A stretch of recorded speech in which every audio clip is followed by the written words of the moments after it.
dan kadang biasanya makan juga istrinya juga makannya seperti itu pada maghrib. Terus beliau ngajak para sahabatnya untuk kadang-kadang ngajak para sahabat makan bersama, kemudian fakir miskin juga diajak makan ya, kalau ada kelebihan makanan. Nah, kemudian sholat isya.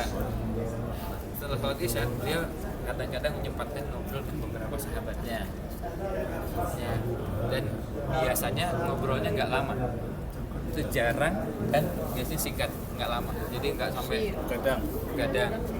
Nah, kalau sudah selesai itu lalu beliau pulang ke rumahnya istirahat. Nggak lama Rasulullah Ya. Ya. Habis isanya nggak lama. udah jangan usah sama orang lain, sama istrinya aja deh. Ya, ini lalu kemudian malamnya istirahat, lalu kemudian mengerjakan sholat sunnah. Ya. Nah ini kalau pulang dari sini kan sholat ba'da isya, kemudian duduk sebentar, kadang-kadang yang ngobrol dengan keluarganya atau dengan sebagian sahabat kalau memang ada keperluan.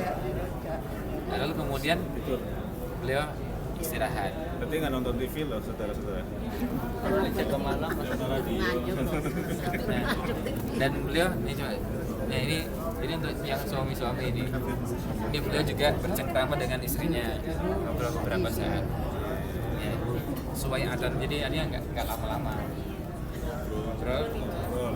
Nah, kalau tidur ya berdoa dengan doa-doa mau tidur yang biasa dibaca. Nah, tidur nanti kalau sudah lewat tengah malam atau kemudian entah sebelumnya atau sesudahnya beliau bangun malam, berwudu, kemudian sholat tahajud. Maksudnya Nah, ketika sudah tersisa 1/6 malam, nah ini kalau tadi kan ini baru 1/6 malam beliau istirahat, kembali tidur. Makanya istilahnya itu yang diistilahkan dalam hadis itu kan ada adzan awal. Adzan awal itu kan disebutkan dalam hadisnya menidurkan yang bangun, membangunkan yang tidur. Maksudnya apa? Yang sudah bangun malam itu istirahat sebentar, seringnya kebablasan. Wah, itu ini tinggal Seringnya kebablasan. Terus ngorok jemput lah rezeki. Oh iya. Asik. Jadi kalau yang sudah bangun sebelumnya, adzan awal itu kesempatan untuk istirahat supaya nanti pas adzan subuh bangun lalu sholat. Seger lagi. So kalau itu capek sekali kalau misalnya kita apalagi bangun sudah jam 3 terus kemudian sampai subuh lagi, nah, pasti capek. Nah, tapi kalau beliau kalau sudah tinggal 1/6 malam, nah beliau istirahat. Tapi bisa sih ya. Tidur sebentar. Iya. Tidur sambil tutup. Bukan di kasur lagi. Enggak, ini kasur. Firas sudah ke tempat tidur. Kalian di rumah kan? Oh iya. Nah, ini di rumahnya. Kita tutup ya. Dan ila firas ini kan biasanya. Dan ini Iya. untuk istirahat. Gimana? Iya, ini tidur di Bed. kasur. Oh iya. Ya. Berarti dulu udah ada kasur. Ya. Kasurnya ya. Kasurnya sederhana lah, ya. Teker. Nah, sampai adzan Bilal. Lalu kemudian beliau bangun lagi dan mulai beraktivitas. Kalau mandi Maksudnya disebutkan malam-malam nasi mandi pagi sebelum subuh. Iya. Enggak Enggak ya. Tapi Kalau memang tidurnya Nabi juga malam enggak ya. enggak ada keterangan. Nasi mandi ya. Pasti mau bangun jam 3 bisa. Berikutnya. Ya kalau di sini tak memang suasananya Ayo, lanjut lagi itu, sini. apa sih ya? Suasananya saja nitip. Apa nih? Nah, Astagfirullahaladzim. ya, beliau kadang-kadang juga berkunjung. Udah dikumbang Ya, beliau kadang-kadang berkunjung atau mendatangi kebunnya. Kebun. Ya. Jadi termasuk aktivitas di kebun itu kadang-kadang istirahat ya berteduh di bawah. Lalu tidur siang. Nah, nanti baru kemudian beliau kadang-kadang melakukan tidur namanya qailulah. ini huruf Latin ya. Tidur sebentar sebelum Qailulah itu artinya tidur yang singkat di siang hari. sebelum duhur. Jadi sebelum duhur. Ya. Jam 11 Bukan itu sesudah ya. Ya. 11 lihat dulu. Sampai duhur ya. Enggak 12 lah. Iya. Ya. Lihat istilah ngeliat. Ngelok boyok. Iya, lihat. Nah, terus beliau istirahat dan Dari sampai ini sifat yang beliau miliki juga. Nah, ini untuk para suami. Suami. Ini mantan suami. Oh iya. Maksudnya gue suwi ya suamiin. Jadi ini apa? Kalau bersama istrinya, beliau orang yang sangat halus tutur katanya, orang yang sangat dermawan dan memuliakan orang. Kemudian beliau juga biasa membantu pekerjaan Istri. Suara. Nyapu. Mandiin anak tuh Mohon ya, Wi. maaf yang bisa saya bantu. Gendong bayi. Mandiin anak oke, Wi. Nah, Ini gantian ini yang laki-laki tadi yang perempuan. iya kan biar berimbang Biar lah. adil. lagi lewat ya. Kemudian kadang-kadang juga di waktu seperti ini ada beberapa wanita yang datang ke Nabi lalu bertanya tentang persoalan agama. Ya, dan itu biasanya kalau pertanyaan begitu Istrinya. ditemani istrinya. Kemudian salat duha dan beliau tidur qailulah tuh sampai menjelang zuhur. Tadi tidur qailulah tuh. Jadi yang tadi kami misalnya sekitar jam 11 gitu. Bukan duhanya jam 9 baru bukan tidur dari jam Bukan, tidur. Kalau duhanya sebelum itu. Oh, sebelum Nah, itu. nanti kalau selesai duha, lalu kemudian beliau tidur qailulah Iya betul. sebentar. sampai mendekati sholat zuhur. Padahal biasanya kan lagi jam 10. Tapi kalau yang dokter nggak bisa kali.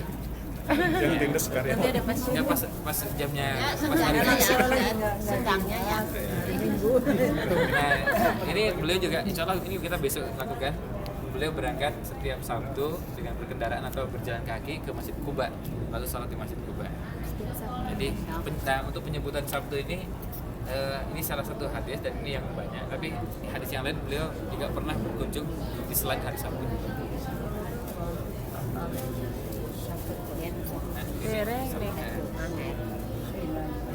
Nah, Masjid Kuba itu agak masjid biar masjid orang bisa lewat.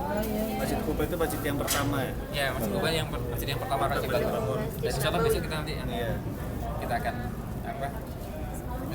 kunjungi.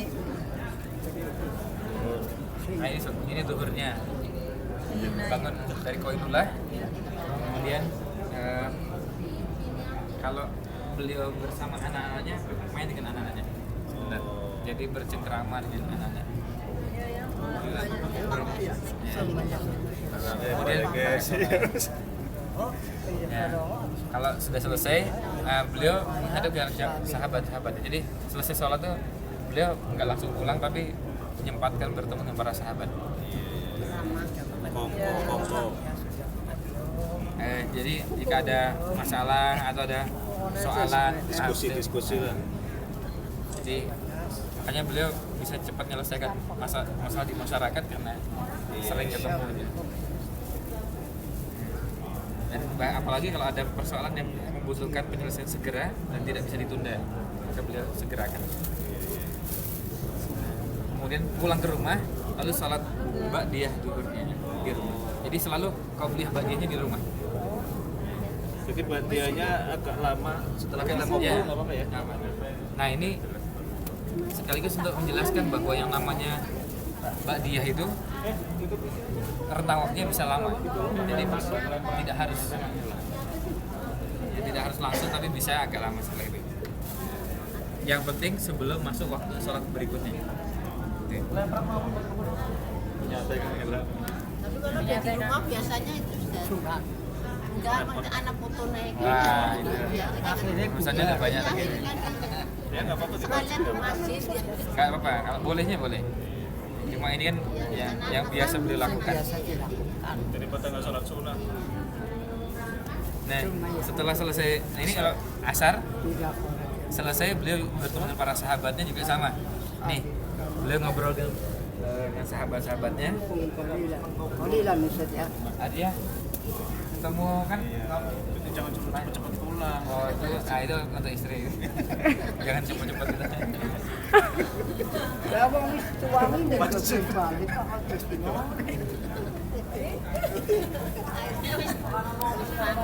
panas. Jumbo.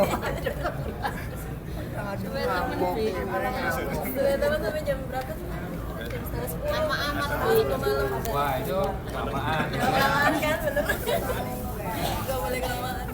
Sampai jam 12 juga ada. Sakinya lah ya. Tidur. Yang penting bawa kunci. Nah, kalau yang tadi ditanyakan beliau selalu sholat mandi nggak selalu mandi pagi. Nah tadi kan yang ini beliau kadang-kadang mandi juga di pagi itu ya bagaimana? Kadang-kadang. Tapi nggak selalu. Kadang berwudu, kadang mandi. Katanya tuh mandi jam 3 bagus itu buat menghilangkan Itu tanya itu. dokter. Iya aja, betul apa Ustaz? Ustaznya ikut. Ini urusan Mandi jam 3 itu katanya buat Beliau kalau menghilangkan gejala. ini Bilal azan, nah beliau mandi atau berwudu. Jadi artinya berarti kan itu waktunya waktu pas azan awal ya. Jadi azan awal tuh beliau mandi atau kalau nggak mandi beliau berwudu. Menurut dari saya. al-majlis. Ya, kalau ini kegiatan sehari-harinya bagaimana kalau beliau kumpulkan para sahabatnya? Jadi kumpul, ketemu, ngobrol, tanya kabarnya, termasuk membicarakan beberapa persoalan agama. Enak Kalau di nih. sini beliau Gak apa-apa sama kita. kalau bukan Pegel banget Kajiannya kesel. ini kan namanya pengajian kan. kajian. Tapi nggak bawa catatan. Ini yang ada.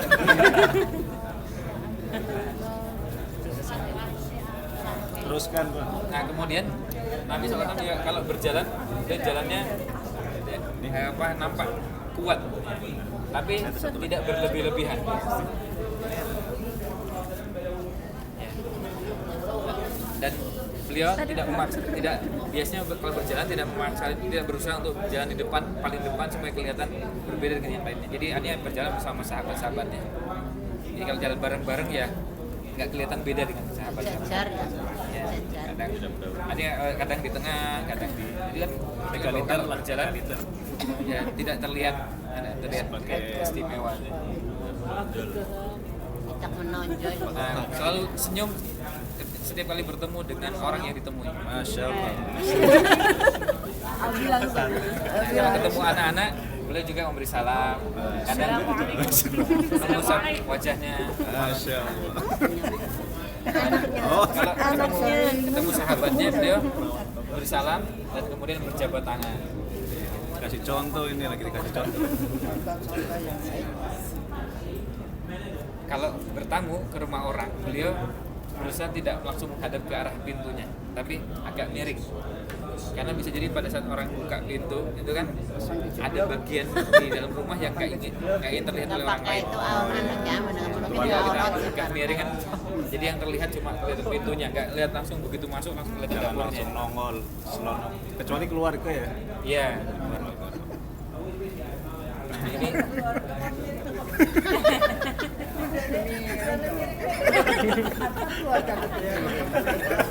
sekarang kita pindah ke sini.